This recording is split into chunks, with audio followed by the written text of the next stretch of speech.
20वीं शताब्दी के उत्तरार्ध का नेपाल। निशी कबीले वाले गांव के बाशिंदों को दो नामों से सख्त घृणा थी। एक आधुनिक शिक्षा और दूसरे आधुनिक चिकित्सा।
तुमने क्यों बच्चों को तकलीफ दी है? दूर क्या बच्चा, मैं तो आलू टुकड़े टुकड़े कर दूंगा। मोती का बाबू, मैं तो दूर कर रहा हूँ। ये मेडिसिन है, ये दवा है। दवा में क्यों दवा सिखाता है? तुमने हमारे देवता को क्यों अपमान किया है? मारो उसको, मार डालो। खोल कुछ वो, मत खोल कुछ वो।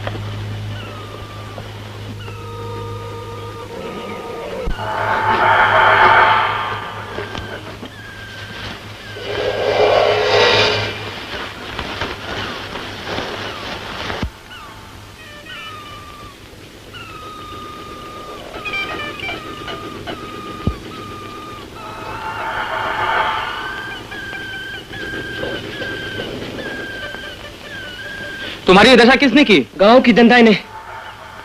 कितनों को टीका दिया? सिर्फ 3 को मास्टर बाबू। फिर वे लोग मुझे ले गए पकड़ कर। मैं उनके दुश्मन नहीं हूँ, मैं इस रोग की दुश्मन हूँ। मास्टर बाबू, उन्हें यह समझा दो। अच्छा ठीक है, समझा दूंगा।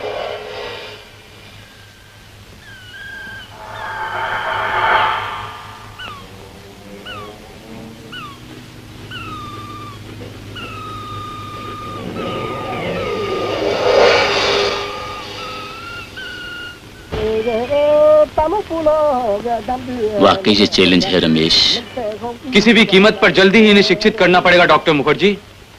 ये हमारा ही कसूर है। लेकिन टीका बाबू को उनसे कहना था कि हमारे डॉक्टर्स उनके दंदाई यानी मेडिसिन मैन का अनादर नहीं करते, बल्कि उन्हें सिर्फ साइंस, नई दवाएं, नई ड्रग्स के बारे में बताना चाहते हैं। शिक्षा के जरिए ही बुद्धि का विकास हो सकता है। अच्छा डॉक्टर, ये बच तो जाएगा? बचेगा ही नहीं, एक हफ्ते के अंदर पहाड़ पर दौड़ेगा और हजारों को टीका भी देगा।